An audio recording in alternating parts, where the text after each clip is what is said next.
सानन्दमानन्दवने वसन्तम् आनन्दघन हृतपापवृन्दम् श्रीद्वारिकानाथमनाथनाथम् श्रीद्वारिकेशम् शरणं प्रपद्ये। सच्चिदानन्दरूपाय विश्वोत्पत्त्यादिहेतवे तापत्रयविनाशाय श्रीकृष्णाय वयं नमः। भगवान अनंत कोटि ब्रह्मांड नायक भगवान द्वारकाधीश जो इस धराधाम पर जिनका अवतार हुआ और उस अवतार का जो प्रयोजन था, जब वह उपस्थित हुआ तो वहां पर उन्होंने देखा कि जो अर्जुन है उन्हें अनेक प्रकार के शोक और मोह के कारण अपनों के बिछोड़ने का जो उनको शोक था और अपनों से जो प्रेम होने का जो उनको मोह था, इन दो वस्तुओं के कारण वो युद्ध में प्रवृत्त नहीं हो रहे थे। और ऐसी प्रवृत्ति संसार के सारे लोगों की होती है कि वो शोक और मोह के कारण ही संसार से वो चिपका रहता है और अंत समय में वो मारा जाता है।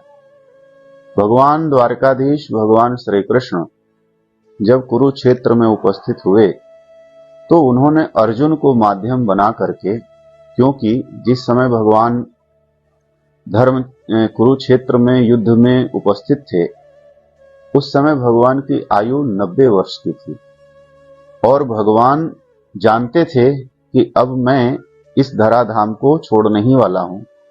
इसलिए उन्होंने इस संसार को अपने से जोड़े रखने के लिए और संसार में अज्ञान का जो प्रभाव है, तामस का जो प्रभाव है, उसको दूर करने के लिए गीता को उद्भाषित किया। तो गीता की जो आज जयंती मनाई जा रही है, ये भगवान की साक्षात उनकी वाणी है। जैसे कहा जाता है कि कोई व्यक्ति है तो वो किसी न किसी रूप में वो उपस्थित होता है, तो भगवान भी हम लोगों के बीच में अपने वाणी के रूप में उपस्थित हैं। जो उनकी गीता साक्षात उनकी वाणी से निकली, जिस गीता में 700 श्लोक हैं और 700 उन श्लोकों को वेदव्यास जी ने जैसा भगवान ने कहा, क्योंकि वेदव्यास जी भी भगवान के ही अवतार हैं, तो भगवान ने जैसा कहा वैसा का वैसा उन्होंने हम लोगों के सामने अपने लोगों के लिए वैसा का वैसा रख दिया। तो जैसे अपने परमात्मा का दर्शन करके मन में एक आह्लाद होता है, उसी तरीके से भगवान क्या कह रहे हैं ये जान करके मन प्रसन्न होता है। तभी उन्होंने भगवान ने अब उसमें गीता में वेदव्यास जी ने कहा कि भाई देखो धर्म क्षेत्र में क्या हो रहा है। ये धृतराष्ट्र कहते हैं तो धर्म क्षेत्रे कुरुक्षेत्रे समवेता युयुत्सवः मामका पांडवाश्चैव किम कुर्वत संजय।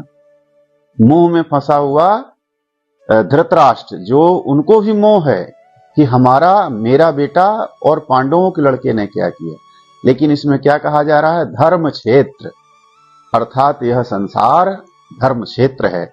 इस संसार में धर्म के बिना जिया नहीं जा सकता है और धर्म से ही सभी लोग संतुलित हो सकते हैं। धर्म से ही नदियां अपनी मर्यादा नहीं तोड़ती हैं, समुद्र अपना मर्यादा नहीं तोड़ता है, वायु अपनी मर्यादा नहीं तोड़ता है, जंगल अपने मर्यादा नहीं तोड़ते हैं, सागर अपना मर्यादा नहीं तोड़ता है और सारे के सारे लोग अपने मर्यादा में बने रहते हैं। तो आज गीता की जयंती पर भगवान हम लोगों के बीच में गीता के रूप में हैं, जो हम लोगों को यह सिखाते हैं कि संसार के एक नियम बनाया गया है। उस नियम में अगर आप बंधे रहेंगे और उस नियम में अगर आप चलेंगे तो आपको धर्म, अर्थ, काम और मोक्ष चारों पुरुषार्थों की प्राप्ति होगी। अन्यथा यह संसार अत्यंत कठिन है और यहां आपका शिकार हो ही जाएगा।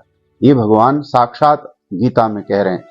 और गीता में तो सबको करना क्या चाहिए आज के दिन भगवान, मानिए कि कोई आप कहते हैं कि मैं आस्तिक हूं, तो आस्तिक हैं, अच्छी बात है, आप भगवान से प्रेम करते हैं, ये भी अच्छी बात है। लेकिन अगर आप ये कहिए कि आप जिससे प्रेम कर रहे हो और उसको आप मैसेज करें और वो आपका मैसेज का जवाब न दे, आपका मैसेज पढ़े नहीं, तो आपको कैसा लगेगा? बुरा लगेगा। तो आप ये बताएं कि भगवान द्वारकाधीश साक्षात गीता के रूप में आपको मैसेज दे रहे हैं कि भाई ऐसे जियो, ऐसे रहो, और आप उनको कह रहे हैं कि हम तो भगवान को मानते हैं लेकिन गीता उठा के कभी पढ़ते नहीं।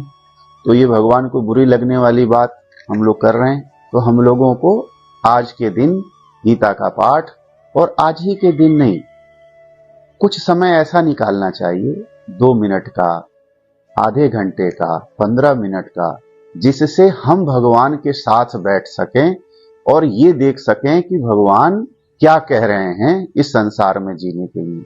तो गीता का नित्य अध्ययन होना चाहिए।